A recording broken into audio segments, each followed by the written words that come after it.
Peki arkadaş çevresi itibariyle ya da bir herhangi bir böyle gruba girme açısından zorluk çektin mi? Hı hı. Açıkçası hayır. Yani burada insanlar gayet sosyal. Yani Almanya'da yani belki bazı ön yargılar olabiliyor. İşte Almanlar o çok soğuk insanlar vesaire. Ama aslında değiller. Sadece birazcık mesafeliler. Çünkü burada açıkçası herkes kendi arkadaşını liseden buluyor ya da Hı hı. ortaokuldan buluyor. Hatta ilkokuldan beridir süren arkadaşlıklar var burada. Bunun nedenlerinden birisi de açıkçası bizim Türkiye'de ailelerimize bağlılığımız çok yüksektir. Mesela annem Evet. babam ne olursa olsun yanımda duracak la bakıldığı için onlara daha çok bağlanırız. Arkadaşlarımıza bağlanmayız. Ancak burada durum çok ters. Yani insanlar arkadaşlıklarına çok önem veriyorlar. Ve bundan dolayı yeni arkadaşlıklar bir süre sonra üniversiteye geçince çok değer kaybediyor. Yani neden yeni bir arkadaş bulayım ki kafasına biraz giriliyor.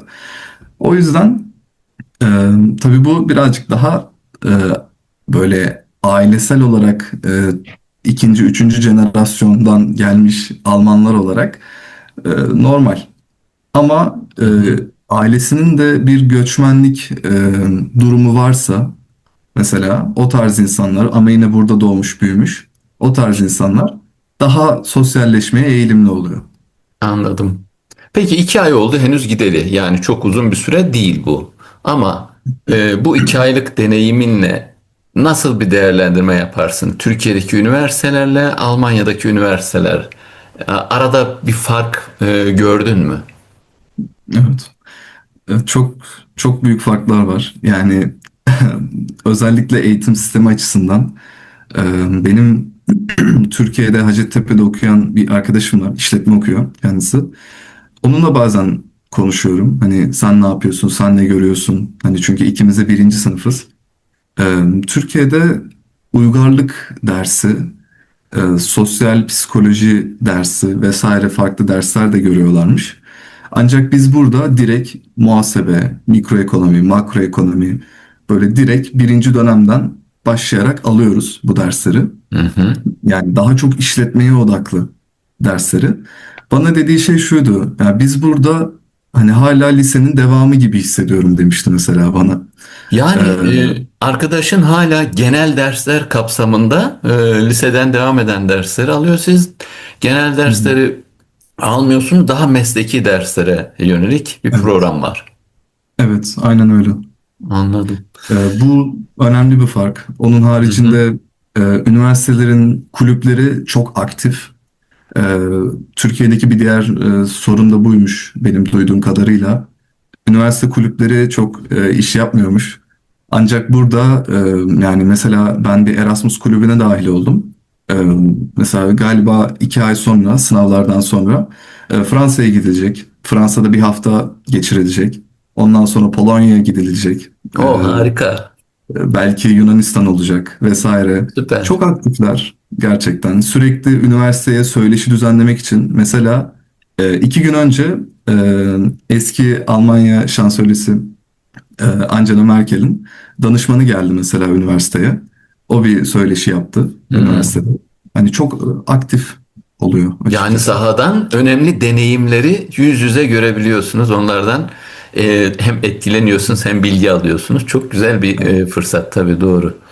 Peki Evet. şimdi arkadaşlıklar bir tarafa. Ders, okul ortamında Alman öğrencilerle çok sayıda Türk öğrenci var mı? Onu bir sorayım öncelikle. Burada çok yok açıkçası. Yani Hmm. bizim Türkiye'den gelen Türk öğrenci olarak baktığımızda yaklaşık 12 kişiyiz. Peki Üniversitenin nüfusu da 6 bin. Alman öğrencilere göre diğer ülkelerden gelen oran yaklaşık tabii ki nedir? Çok yabancı öğrenci var mı senin gibi? Hı hı. Var, evet. Hmm. Oldukça fazla var. Peki bu hani iki grup arasında grup değildir mutlaka da hani Almanlarla diğerleri arasında bir fark hissettin mi? Hı hı. Evet. O da tabii ki hissediliyor. Daha demin öncesinde bahsettiğim gibi Almanlar çok bağlı oldukları için çok sosyalleşmeye eğilimli olmuyorlar açıkçası. Hı Arkadaş hı. buldukları için. Ancak buraya gelen farklı ülkelerden gelen, mesela benim Meksika'dan arkadaşım var, Venezuela'dan var, Kolombiya'dan var, Hı e, hı. Peru'dan var. Hani çok çeşitli ülkelerden gelen insanlar var ve bu uluslararası çeşitlilik dahilinde ee, illa ki onlar da farklı farklı arkadaşlar arıyorlar. Bundan dolayı Almanların onlara bakış açısı da normal. Hani tabii gelebilir, gidebilir. Sıkıntısız. Şimdi bizim yayınımızı izleyen gençler yayını izlediklerinde onlara hani Almanya ile ilgili bir tavsiyen olur mu? Gelsinler mi, gelmesinler mi? Bu konuyla ilgili senin şu 2 aylık gözlemine göre bir tavsiyede bulunabilir misin? Hı hı. Ee, Burada bence önemli olan ne yapmak istedikleri. Buna bir karar vermeleri lazım. Hı hı. Ee, ileride ne yapmak istiyorum? Kendimi nerede görüyorum? Gerçekten hani klasik olabilir ama bu tarz sorular gerçekten çok önemli. Eğer hedefleri Türkiye'deyse hani ben Türkiye ya da ne bileyim para kazanmaksa mesela çok basit. O zaman Türkiye'de de para kazanılabilir açıkçası. Hatta belki de üniversite bile okumasına gerek yok. Ancak Almanya'nın veya Avrupa'nın size vereceği şey açıkçası entelektüel birikim. Birazcık daha geniş perspektiften bakabilmek. Çok kültürlü bir Çünkü ortamda kendini Türkiye'de ispatlama, değil odaklandığımız mi? şeyler, Çok kültürlü evet, ortamda kendini aynen. ispatlama gibi bir şansa erişiyor insan. Zannediyorum bu size oldukça değer katacak. Evet, evet, aynen öyle. Peki bir Ee, hedefin var mı? Yani okulu bitirince ne yapmak istiyorsun? Türkiye hı ile hı, ilgili mi? Almanya ile ilgili mi? Hani yoksa başka bir yer mi? Sen ne düşünüyorsun bu konuda? hı hı. Açıkçası şu anda e, ya Türkiye'nin de tabii ki çok avantajlı yönleri var. Yaşamak ve çalışmak açısından. Hatta benim buradaki profesörlerimin birçoğu Türkiye'de çalışmış ve yaşamış insanlar. Hmm. Yaklaşık bir yıl boyunca tabii büyük firmalarda Mercedes, Gillette vesaire. Ee, Ancak benim planım şu anda Almanya'da kalmak diyebilirim. Veya belki daha ılıman iklimlere gitmek olabilir. İtalya, İspanya gibi. Tabii Çünkü ileride değişebilir de yani bunu da göz tabii önüne ki. alalım çünkü çok yenisin orada şu an için. Şu Hı anki hı. ama kararın Almanya'ya bir açık kapı bırakıyor. Tabii ki. Tabii ki. Anladım. Peki şimdi Almanya'ya gelmeden önce acaba şöyle bir şey diyor musun? Ya keşke ben şunu bilseydim. Mesela Almanca belli bir seviyeye kadar öğrenseydim gibi bir eksiklik hissediyor musun? Keşke dediğin bir şey var mı? Keşke. Açıkçası Almanca öğrenmek çok isteyebilirdim. Yani benim seviyem şu an A1, A2 civarı. Ve buraya gelince karşılaşıyorsunuz. Benimki çok büyük bir şehir değil. Yani yaşadığım şehir bir Berlin, bir Münih değil. Hı hı. Bundan dolayı çok İngilizce konuşulmuyor açıkçası. İngilizce bilmiyor birçok insan. Mesela markete gidiyorsunuz, her türlü Almanca konuşmak zorundasınız. Restorana gidiyorsunuz, Almanca bilmek zorundasınız. Bunun eksikliğini çok hissediyorum. Yaklaşık yani bir B1, B2 seviye olsa gerçekten çok rahat edersiniz. Ama zannediyorum önünde bunu yapmak için fırsat var. Tabii ki. Hı hı. Tabii ki. Peki çok Yani teşekkür ediyorum Mehmet. Senin eklemek istediğin ya da hı Türkiye'den hı, selam göndermek istediğin birileri varsa da yine hı hı. gönderebilirsin. Yani eğer Almanya'da okumak, çalışmak, yaşamak isteyen e, arkadaşlarımız varsa Hı hı. benim de Instagram hesabım var. Buradan bana ulaşabilirsiniz her zaman. Konuşabiliriz, destek vermeye Hı çalışırım hı. elimden geldiğince. Buradan herkese başarılar diliyorum. Bu videoyu izleyen tüm gençlere.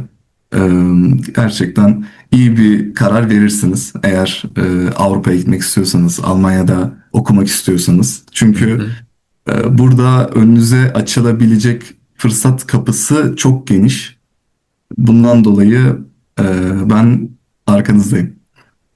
Evet. Peki Türkiye'de eğitim sistemi çok tartışılıyor hakikaten. İstikrar, öngörülebilirlik ve sınav baskısı öğrenciler üstünde bir stres yaratıyor. Yurt dışında okumak hani bir mucize olarak görülebiliyor ama garantili bir hayat da değil aslında. Bir yolculuk. Kimi zaman bunun zorlukları, meşakkatleri var. Kimi zaman öğretici yönleri oluyor. Size bir takım değerler katıyor. Ama her şey mükemmel mi? Hayır. İşte konut problemi başta olmak üzere dil problemi, yine uyum problemi bazı ülkelerde daha da çok olabilir yine. Yalnızlık duygusu, maddi zorlanma gibi bunların hepsi Evet, gerçek. Yani orada hani gittiğiniz yurt dışında hayat pembe anlamında değil. kesinlikle. Önemli olan şu: Türkiye'den Türkiye'nin gençlerini dışarıya kaptırmak değil, onlarla bağ kurmak önemli. Dışarıda yaşayan her genç Türkiye için bir beyin göçü anlamında kayıp değil, bir beyin ağı kapsamında bir kazanç olabilir, bir köprü olabilir, bir fırsat olabilir, bir deneyim aktarımı kazandırabilir. Bugünün dünyasında en değerli şey bilgi, deneyim, hareketlilik ve özgüven. Siz de işte bu çok kültürlü ortamda, aslında yabancı bir ortamda kendinizi ispat ederek bunları kendinize kazandırıyorsunuz. Gençlerimizin bu dört şeye ulaşması için yurt dışında eğitim engel değil. Dolayısıyla bizler de herhalde fırsat üretmeliyiz diye düşünüyorum. Çok teşekkür ediyorum tekrar. Görüşmek üzere. Teşekkür ederim. Sağ olun.